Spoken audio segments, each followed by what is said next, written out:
Hi, everybody. It's Dr. Nicole. Welcome back to part two of my interview with Habeeb Akande. We talked all about relationships, femininity, communication, and now we're going to continue. You might hear some things that you didn't know about, like squirting and the pleasure gap and all of that stuff, what men really feel and want women to know. So stay tuned for part two. Welcome to the Secret Formula of Femininity for women who want to live a more feminine, fun, and fabulous life. I'm Dr. Nicole Montero, your host on this weekly journey to unlocking your inner radiance, nurturing fulfilling relationships, and becoming the best version of yourself. Okay, so we were talking just about what happens in the man caves, what happens in the woman caves, what attracts men, what about women is attractive to men. I think that was the last thing we were kind of talking about. Um, so what do you think women need to understand about men? And I'm going to also ask a little bit, I want to get into a little bit of what's in your books, but just like, what is that missing piece that is hard for women to understand? I think that a lot of women think that, my wife said this to me a couple of months ago, that a lot of women think that men are emotionless and do not have the capacity to love. And I Mm. strongly disagree with that. So Uh-huh. I think that women need to have a level of empathy with men that we've been raised. We have our own ideals or understandings of what it means to be a man, how to love, and even how to emote. And I think Mm-hmm. sometimes a number of women, they're well versed in terms of understanding women, themselves and other women, but they just don't necessarily take the same amount of time to try and understand men from his perspective. And rather than seeing us as like machines or robots or having all these assumptions about how we should behave, I think sometimes I would like women to have a bit of empathy for men in Uh-huh. terms of trying to understand where we're coming from, because a number of us as men, we are performing as well in terms of to these ideals or these expectations of what it means to be a man, a partner, a husband, because of societal pressure, because of family pressure, even pressure from our own partner that we don't want to disappoint. Yeah. So although we may not express our emotions the way sometimes women may like us to, but don't think that we are emotionless or Mm-hmm. we're not caring or considerate. It's just that we present it a different way. And even where men may be reluctant to maybe go to therapy or counseling, sometimes we need some time because in our world, again, I'm talking amongst men, that is seen as something that is emasculating. So that's why Mm-hmm. for even for a number of men, and some men buy into that, it can be quite difficult for them even to open up because in their world they're going to be belittled. There's people's going to Yeah. speak about them in a bad way. So that's why, whereas in for a number of women, they've got a lot of people that's supporting them to go to therapy, to go to Mm-hmm. counseling. So Mm-hmm. that's why, if Mm-hmm. anything, it's even yes, it's like a no-brainer. If there's an issue, why don't we, follow this path? Whereas a lot of men, it's like the opposite. So if he's going to do it, sometimes men might have to do it in silence or in secrecy, Yeah. without Yeah. telling these because he's not going to get the validation and support from his male peer group as well as his own internal thoughts or understandings of what it means to be a man. And again, so I just think that sometimes try and come, you might have to come down to our level because Uh-huh. I think a lot of women are more emotionally intelligent and have more Mm-hmm. empathy than men have. But I think sometimes, whilst women are, I would argue, are more emotionally intelligent than a number of men, but that's in relation to women's feelings, but not in relation to men's feelings. Yes. I So, think so you hit the nail on the head because my pet peeve is like when women, we just kind of feel like we have ownership over emotional intelligence. And I'm like, well, ours is a bit different. We're very verbal. We tend to be very like we value articulation but for men, it's really learning to be a little more observant as to what his behaviors might be displaying. And I think it takes patience. And I hear a lot of pushback where it's like, well, why do I have to do that? He should just learn. And I'm like, but we're designed differently. We don't, verbalization is great, but it's not the end all and be all. And sometimes there's other means of communicating. Yeah. And even like this, the conference that I came back from, it was so inspiring. There's so many things. I could even write a book about it. But something Wow. else that came about, so there was a presentation with a married couple, and the husband at this time he was talking. So he'd been married, I think, 30 plus years. Mm, On the face of it, perfect couple, two wonderful children. They're like the darlings of the community. He's doing very well in his career. She's also doing very well in her career. So on the face of it, it looks like a perfect couple. But they were talking about the trials and tribulations that they had mm, encountered during their marriage, especially the first like 10 to 15 years. mhm, And the husband, he revealed that he had been abused both physically as well as sexually. And again, mm. to say this in a public platform in Wow. northern Nigeria and very conservative, religious community, it took everyone aback. Even I was extremely shocked. And but he was also speaking about that when he told his wife about this, because it happened to him obviously at a relatively young age. And then when he told his wife about this, and they had some difficulties when they first got married, she said something which she used what happened to him against him. And he said Mm, just that one statement, it took him maybe like 5 years to even to learn to trust her, to open up to her again. And he was just explaining that sometimes as women, as much as women will talk about like, like you mentioned about being emotionally intelligent and having empathy, sometimes women aren't aware of what they say or even how they may say certain mhm, things. And that can close the man off. And he said he was still, committed to her, looked after her, but he wasn't able to be open. He said for at least mm. 5 years. And he said even now, he's still there's some things that he's just revealing about his past and what's happened. It takes a while. So when we're talking about earning someone's trust, and again for men, trust and respect is a big thing. Yeah. And you're not going to get overnight, especially if we feel that we've been betrayed or disrespected. It can take a while. So that's why sometimes patience. I know it's easier said than done, but just realize that I'll ask women to look at men as human beings as well. That's one of Yes. the biggest takeaways. It We're human seems beings as well. simplistic, right? But wow, that is, I Yeah, think if we just pause into that story of like the how a man can feel betrayed and he may not really say anything about it, but it's very internal. internal. Yeah, so that's something Mhm. that as a lot of men, if we feel betrayed or someone has said something, use something against us, we might not say it, and we Mm, hold that inside, and it can be for many years. And the woman might be thinking, and again, maybe the man should then he should probably vocalize or explain how he's feeling. But mhm. that's where sometimes I think the same way, not to mother us, but the same way I think when there's an issue, especially with a woman and her child, like a male son, she would want to try and understand what's the issue and trying to, and she'll be patient. There's no limit. Yeah. Similarly, try and have that same level of empathy, or try and have that understanding, or try and think the best with your husband, with your male partner. So I think Hmm. sometimes we have that the same way as a number of men, we value those relationships in terms of being a father, but we might not necessarily value those same relationships in terms of how we should be as a husband. Likewise, I think as wives to have that same level of empathy and understanding with your husband as you would do if it was your son. I just think that Yeah. yeah, that's I just think it's extremely important because yeah, oftentimes I think we do want the same thing, but our tolerance levels for our partner is Mm. not given the same level of what you would like as other members, maybe of not only the family or other relationships, even like a male friend or like a female friend. Yeah, yeah. Wow. I think we all need to let that sink in. Yeah, because there's some things that when you say them, it's hard to, you can't take them back and it's hard to repair. And I believe everything can be repaired, but it just takes time.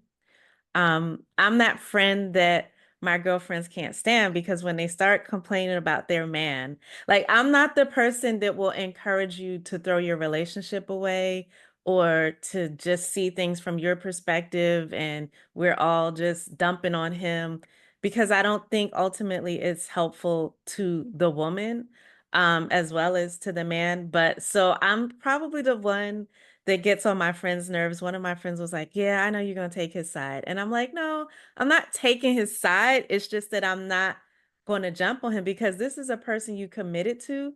So it must mean something, right? Like it's not just Joe, Joe Schmo on the streets. So I'm not going to go and bash him just because you're in a place of feeling hurt. Like it's not going to do you a disservice. They're like, yeah, yeah, I know. But sometimes, and I'm like, I'm not, like you said with men code, like I'm not about to be up here and bashing somebody's husband.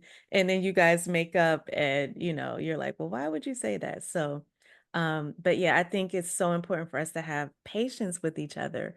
And that brings me to patience, what that looks like. So, a big part of our connection to each other as men and women is sexual and sensual. And you write a lot about that, and you've written some history books, but a lot of your work around female desire and the pleasure gap. Just tell us, what is the pleasure gap, first of all? And how do you see the distinction between sensuality and sexuality? Or like, how do you write about that? Okay, great. So the pleasure gap, also known as the orgasm gap, is the inequality or the discrepancy between men and women's sexual satisfaction levels. So Mm, when we're speaking about orgasm, there's many studies that report that men orgasm or experience sexual climax far more frequently than women during intimate relations. So men 95% of the time, or 90% of the time when a man is having intimate relations, he will experience an orgasm or sexual pleasure. Whereas with women, it ranges from as low as 30% to mm, 65%. So in most cases, men will be experiencing orgasm or sexual pleasure or climax, whereas women oftentimes wouldn't. There's also the pleasure gap could also refer to experiencing pleasure, not necessarily the orgasm in and of itself. So we know that there are a number of women who, unfortunately, when they're intimate with their partner, they experience pain. Whereas for mm, men, that's near enough non-existent. So there's also that idea that for men, so when I'm speaking to men, the idea of sex, orgasm, and pleasure, they're interchangeable. I mean, in most cases, if you think about mhm, sex, it's going to be enjoyable, it's going to be pleasurable, and it's going to experience a sexual climax, an orgasm. Whereas for women, that's not necessarily the case. And that's also why there's a disconnect, because for a number of women, sex could be extremely painful. It could be something that's not enjoyable. It could be something where they feel that they're being used by their partner and they're not fulfilled. So there is this inequality. It's a social, cultural phenomenon which exists across many mm, cultures. In some cultures, it's more pronounced than others. And a lot of my work is trying to close the pleasure gap or close the orgasm gap so women experience sexual fulfillment and sexual pleasure and sexual orgasms if that's what they want, just as much as their male counterparts.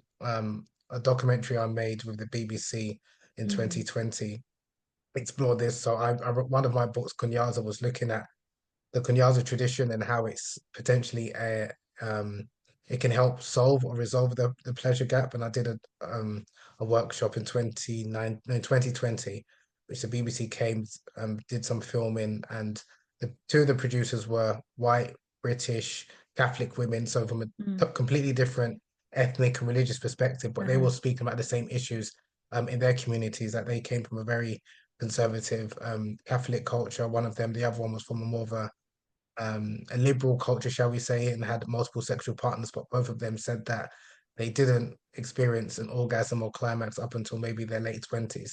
And it was mm, something that there was a disconnect because when they would speak to their current or previous male partner or partners and male friends, a lot of men were oblivious to this. So again, it's mm, this issue where women are more aware of this issue, whereas a number of men are completely oblivious to this. It might be because of the information or misinformation that we've heard from pornography and also the man cave as well, because a lot of uh-huh, men, when we speak amongst ourselves, oops, mm. that's my kitchen, that's not my stomach, just in case you're wondering Okay. what that noise is. Because it sounds like my stomach, like, are you not I know. hungry? No, it's plumbing work. So I do apologize. Okay. Do Yeah, apologize. that's Yeah, okay. so like I said, so you have the pleasure gap, which is the inequality or this discrepancy between sexual satisfaction levels between the genders. And the work I'm doing is trying to close that. And it's mainly aimed because a lot of the work that you find with sex educators in terms of closing the pleasure gap is teaching women how to experience an orgasm. And Mm, oftentimes they will focus on the woman herself. And okay, that's great in helping the woman understand her body and learn about her body in different ways. But what you find is that if a number of women are experiencing climaxing by themselves, like by way of self-pleasure, this, that, and the other, that's fine. But then how are they then still going to be able to experience pleasure when they're in a relationship with a man? Mm-hmm. Because oftentimes it's how do you negotiate intimacy? How do you negotiate what your wants and needs are? So if you've been taught the same way a lot of men can experience pleasure by themselves if they're watching pornography or masturbating, and women are doing likewise, we still have this issue that when they come together, they're not able to communicate with one Mm-hmm. another. So a lot of the Mm-hmm. work I'm trying to do is helping men or trying to teach men to help understand to be empathetic towards women and see it as it's your goal, not necessarily to make her orgasm, but to create a space and to facilitate a space where she can climax or experience an orgasm or squirting or what have you. So that's a lot of the work I'm doing is trying to close like the pleasure gap or the orgasm Mm-hmm. gap, so to speak. And And then, for those who don't know, Kunyaza is oh, sorry. from, yeah, So, East yeah, so Africa. yeah, so Kunyaza is a tradition and a practice from East and Central Africa. Mm-hmm. It originated from Rwanda. It's a technique which has a reputation of helping a woman experience what we call the sacred water or Mm-hmm. gushing water or fluids, female ejaculation, squirting, or what have you. It's very common in Rwanda and neighboring countries like Burundi, parts of Kenya, Tanzania, and Uganda, where it's very common, so much so where like according to reports, up to 90% of the women experience squirting or female ejaculation. It's completely Mm. normalized. So the sexual script in that part of the world and those cultures where female sexuality is not only celebrated and venerated, there's more onus placed on the man to ensure that his wife is sexually Mm. satisfied. And the men are taught from a relatively young age about the female anatomy, about ensuring that the woman feels sexually satisfied, about creating a space where you're not a man until your wife climaxes. That's the sexual script. That's the Yeah. idea So of your masculinity. masculinity is tied to her pleasure. Yeah. So it's a total different understanding. It's something that I resonate with, and I thought, okay, this is really nice because I think this is something that hopefully men can buy into in terms of because we're quite aspirational and goal orientated. So rather than thinking about the jackhammer approach that we see from porn or the womanizing mandingo, where you want to have multiple sexual Mm. partners, where you often Mm-hmm. see in Western society, you have a model which is actually saying that no, your value as a man is how you look after, treat, and please your woman, your wife. So it's not placed on like how many numbers of sexual partners you have. It's actually placed on how your wife feels and if she's satisfied and by you. So a lot of people are, really interested in the whole squirting phenomenon. For me, I'm more interested in the culture behind it. I believe every woman can experience squirting or ejaculation, but that's not the goal. The goal is women's sexual pleasure, women's satisfaction, however it manifests itself, whether it's in the form of experiencing the gush, whether it's in the form of experiencing climax, or whether it's in the form of being in a love and committed relationship where you're intimately connected with your spouse. So that's what the Kunyaza book looks at. I also talk about like the different types of orgasms a woman can experience, like the 40 different types, just so women know there's a range. Because Mm. with many of the classical books of erotology referring to the study of intimacy, desire, and the art of lovemaking, whether from a cultural, religious, or philosophical perspective, the whole idea of that genre, of that science, is to understand different cultural practices and ethics from according to different in different parts of the world. So like the Kama Sutra, which many people are familiar with, that's Mm-hmm. a book about Hindu erotology written from a Hindu perspective.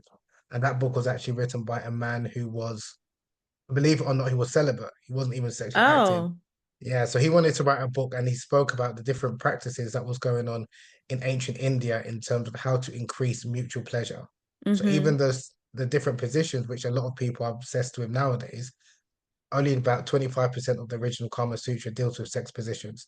And the idea of the sex positions was just talking about for people with different types of genital sizes, there are certain positions that maybe are more suitable in order to increase Mm. pleasure or enhance pleasure for both the man and the woman. So essentially it's about compatibility. But because when it was translated in the 19th century by a number of British and Europeans, and then was brought over to America and parts of Europe. They were just fascinated by the sex position, and that's what they spoke about, and that's what they concentrated on. So that's why now, when people think about the Kama Sutra, they think about the sex positions, and they lose sight of what the goal and the aim of that tradition was. So So that's why, like, even with the Kunyaza tradition, even when I made the documentary, the BBC, then Mm. everyone was just thinking, oh, I'll do workshops. They're just thinking, okay, you're going to teach me how to squirt, or men just come and saying, okay, give me the five things I need to know. And then all of a sudden, my wife and my partners come to squirt. And they're trying to help them understand the culture behind it. And that Yeah. shouldn't be the goal. Like the whole idea of the squirting imperative or the orgasm imperative is not something that I subscribe to, as in that you have to have an orgasm to experience a sexual Hmm. fulfilling encounter. I don't believe that. But because a number of people nowadays are very much about the performative aspect of sex. Yeah. And for some men, squirting is a form of like sexual applause, where they feel that if a woman is squirting, then they've done a good job, then Mm. they're the man. It's about trying to give them different ideas of masculinity and pleasure. That it's not just about this gush or fluid or ejaculation or multiple orgasms. Just understanding it's about ultimately it's about love, intimacy, and connection and pleasure, and knowing that Yeah. the Yeah. woman has the right to pleasure, and that should be your goal as part of your husband, as being a husband. Part of being a provider is not only being a provider financially, but also being a provider emotionally and physically. And this is like again an idea of masculinity that is not really presented. And likewise with women, and the idea of femininity, that women are entitled to pleasure and to experience pleasure and share it with their husband. This is again, Hmm. it's not an this image of femininity is often not really kind of told in many circles, where people believe that the idea of femininity is just to be subservient to the husband Hmm. or to Or ensure that he's performative satisfied or or yeah. performative. Yeah. Yeah. So that's why with the work that I'm doing, I like to look at different cultures, especially Middle Eastern, Arab, Muslim cultures, as well as some African cultures. I've looked at some cultures in parts of South America, like Brazil, just to understand different understandings and cultural practices, and that which and the whole idea is I present these, and that which I think is beneficial or could be beneficial to the modern day reader audience, then you can obviously use it not only for yourself but also in your relationship. And obviously that which is not beneficial, you can leave it. And so Hmm. when we're talking about sensuality, when we're talking about the pleasure gap, what I don't want people to take away is that they have to do each and everything that I'm Like a presenting. robot, right? Like No, not do like a this. robot, because Uh-huh. that's unfortunately that's one of the problems, that people feel that it's like a tick box exercise, that I need to do the 64 skills of Kama Sutra. I need Mm. to find out the 14 types of female orgasms and do it. I need to find the five magic, I did one presentation, I was talking about the five magic spots, I called it, and I spoke about the A spot, U spot, K spot, I think C spot and G spot. And then someone panics and said, I need to know this before I die and do this for my wife. Oh my God. Not saying the whole idea is that because women are multifaceted and Hmm. multi-orgasmic and they have more pleasure zones generally than men, the whole idea is to discover what works for your wife, not that you have to do each and every one of them, Yeah. because that can Yeah. lead to performance anxiety, and where the woman feels she has to experience these different forms of pleasure just so the man is satisfied. And I said that's not the way these traditional books were written, and that wasn't how it should be understood. But because again, people are just thinking about, like, I just need to master this, go to this course, master this, and then Hmm. implement it. It doesn't work like that. So yeah, the whole idea is just presenting different forms of femininity and pleasure within like heterosexual relationships. I think people can hopefully um be inspired by, and help them in their relationships. Because a lot of issues that we're going through nowadays, it's not really new. Like a lot of things that we're going through in terms of Hmm. the so-called gender wars, the epidemic of female sexual dissatisfaction, shall we call it, or men feeling or women feeling disconnected emotionally from their partners. In many cultures, both African, Arab cultures, this has been spoken about for hundreds of years in many Yeah. texts. Which So shows that's that it's been an issue. It's it's not been an issue, out and of there's always nowhere. a Uh-huh. yeah, and there's always been professionals who come in different guises and forms. So nowadays, of course, we have therapists and counselors who are trained like yourselves. In traditional cultures, they were known as maybe the sengas, or Hmm. the Hmm. doctors, or like the village aunts, or the elderly wise uncles. So you had different people who are serving, not necessarily as who were serving as like the go-between, the mediators, to kind of help people who are having these issues in terms of marital conflict or intimacy conflict. So, because I think one of the things that I found really interesting as well about the Kunyaza tradition and the culture behind it in Rwanda as well is that not all of the emphasis was placed on the mother or the parent, that I need to know everything and teach my child everything, because Yeah. this idea that the parent should Is be the first point of calls for sex education, therapy, counseling.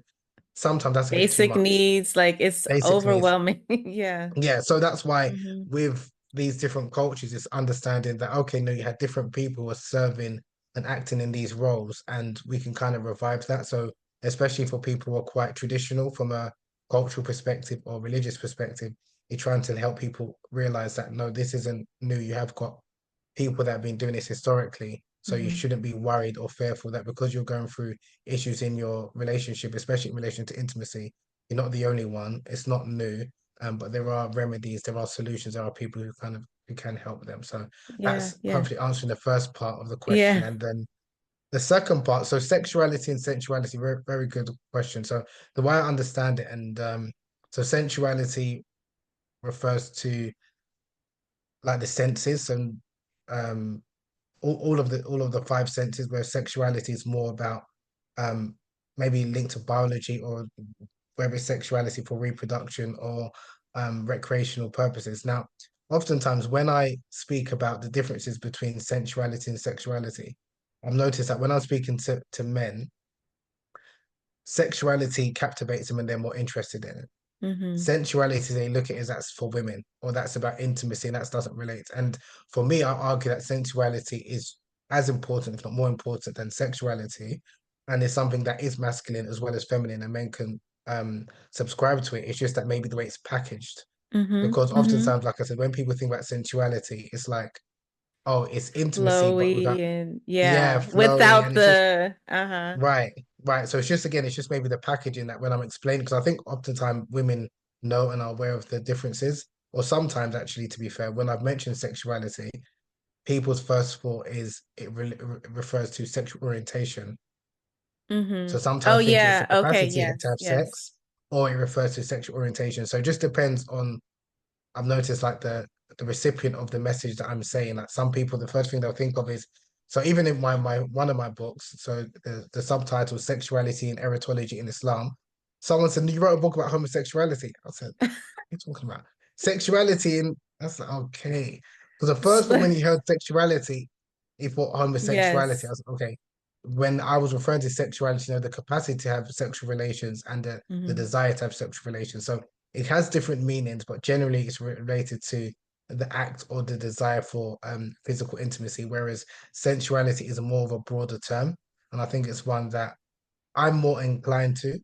But I think it's just that unfortunately, especially when I'm speaking to men, they're not aware of the importance of sensuality and how it Hmm. Hmm. encompasses more than sex. The same way intimacy is more broad than sex, but because intimacy is a euphemism as well, and it can be used to refer to closeness and connection amongst two people who are not romantically involved, they will think, okay, intimacy, I don't know exactly what you mean. Or some people can, when they hear intimacy, they think straight away about sexual intercourse, or they can think Yeah, about pleasure. But the fact that it's an encompassing term, I think it's a better term to use. But it's also it's important to educate when we're speaking about sensuality. What do we mean by that? And I yeah, think the same way like when we're speaking about pleasure, it's quite subjective as well in terms of what is essential to one person is different to another. And that's where I think you need to have a more of a holistic, a more of a nuanced understanding of when you're talking about sensuality in terms of a particular person or people, because it might mean something different to another person. I'll give you another quick story. Again, when I was in Nigeria, there was a lady, she was saying that she said, what advice would you give to a woman? So there's a woman that has been reading a number of romantic novels and erotic uh, novels, and she's deeply in love with her husband.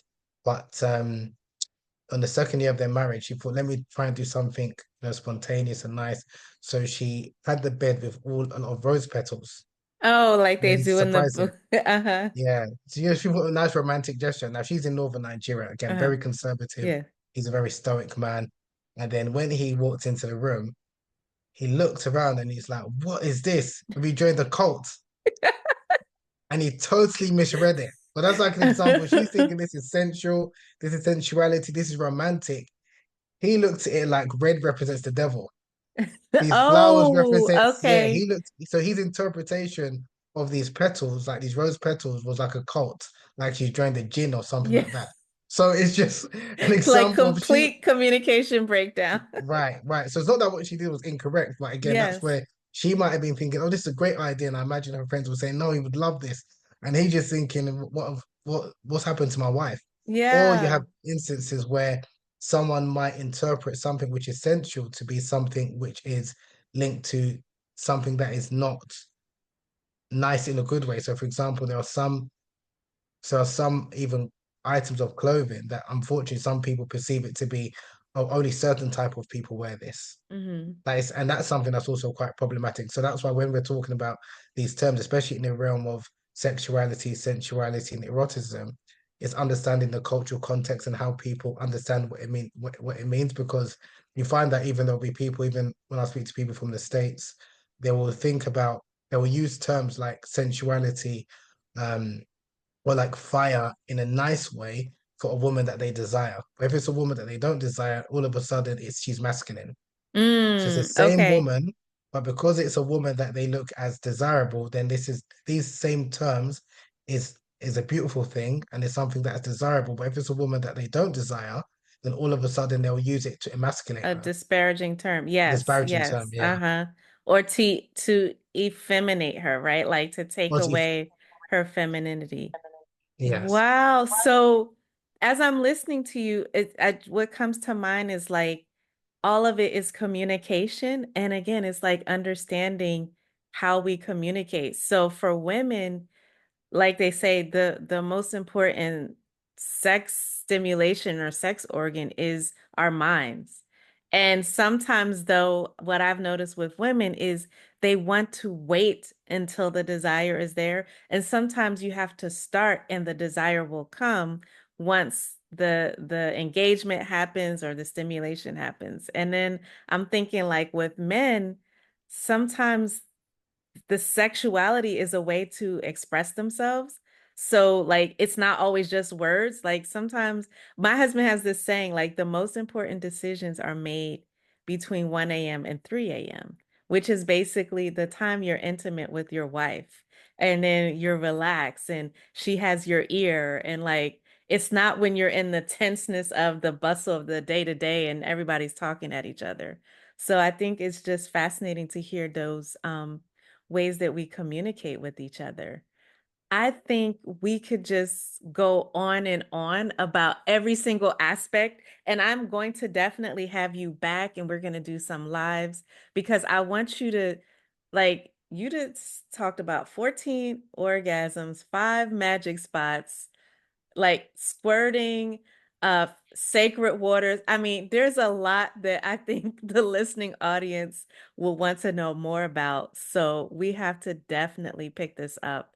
But I think I just appreciate um such a respectful engagement from with a male female perspective. I think it's so needed. And I think the last thing you said, or the second to last thing you said about for people to know this is not new, so you're not alone if you're experiencing intimacy issues or issues or communications issues.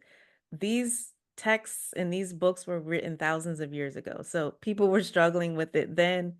Don't think you're so alone in your struggles now. And I know social media makes it seem like, like, oh, this generation and love is lost. Like, no, these issues have always been talked about, and we have the pleasure of being able to work through it. So I really appreciate that. I always like to end with a hopeful, like I'm such a romantic. I don't want people to give up on love, on marriage, on intimacy, on fulfilling connection and just feeling that love and healthy connection, I think is the key to life. So I'm always going to find a way to be like, no, guys, don't give up on it. But I don't know if you have like a final word or something that would even encourage both men, or my audience is mostly women though, women to not feel hopeless about love, sensuality, sexuality, whatever it is. Yeah, I loved what you said and I wholeheartedly agree with that. I just think that yeah, not to give up on love, um, not to give up on yourself as well, and not to think that you are not worthy of love and desire and pleasure. And everything happens in God's time. I don't think you should compare yourself to others as well, because I think that can also be an issue where you think that how come I haven't got such and such. And even if you've gone through a difficult or bad experience, God willing, you'll get something even better. So I just think I'm somewhat of a romantic as well. I think maybe Mhm. it's part of because my name is Habib, meaning Uh-huh. blood. Lover or So love, right? yes, and it's something that I didn't really embrace until like again, well, I was gonna say later on in life, like I'm really old, but to my mid In my twenties. Cause 80s. I didn't even like that name, but Mm. it's something which again, if you've got certain values, and I think a lot of people have got some values in terms of like being a romantic, don't be ashamed of that. Because I think Yeah, this yeah. idea that you need to have, just hook up culture and just have meaningless intimacy, meaningless sex, if that's not something that you buy into and that you feel comfortable with, even if you're one and by yourself amongst a number of people saying this is where it's at, you don't need to kind of, don't discount yourself and don't devalue yourself and just Hmm. again stick to your principles and God willing you get what you rightly deserve. But I think it's also good, like you said, to leave on a positive note where people are thinking about not despairing, because I think that's one of the worst things in the world that you can have, to despair from not only the Yeah. mercy of God but the mercy of desire and having a loving fulfilling relationship. But that being said, anyone who is going through a difficult time, to not feel that your relationship defines you. Because I Mm. think that's also one of the, you can be a casualty of love, where you think because Mm. this is something that you've wanted throughout your whole life, if you're going through some difficulties, especially again if it's not your own doing, don't feel that this is something that you deserve. Yeah. This is Don't just something that might internalize happen it. in life. Yeah. Yeah, don't internalize it. I think that's extremely important. So while you should definitely aspire and seek love, especially if you're not in a healthy, committed relationship, if you're going through a difficult relationship, you shouldn't feel that you've had this and now you're going through a difficult period, so you have to suffer in silence, because that's also where I think oftentimes people can weaponize love against Mm. women and say that this is part of love. The same way you experience the sweetness of love and intimacy, now you have to experience the suffering and the thorns of what comes with it. And I just don't subscribe to that struggle. I struggle love or struggle marriage that some people Hmm. purport that abuse is part of being in a loving long-term Hmm. relationship. So, but in saying that, end with love. I think that's the most important thing, to never give up Yeah. on love. Thank you so much, Habib. This has just been, like I said, there's going to be a two, three multi-parts of this. Everybody, I'm going to make sure I put the links to Habib's website, IG handle, his where you can purchase his books. There's multiple books, but I definitely recommend Kunyaza. I have two of your books, and so just check out his work. Your mind will be blown, and hopefully you'll get some enlightenment, not just about relationships, but like you said, about yourself, because I think that is the most important relationship, our relationship with God and our relationship with ourselves. Those are key. So thank you so much, everybody. I will see you on the next episode of the Secret Formula of Femininity. I have been talking to Habeeb Akande, and I'm Dr. Nicole. Take care.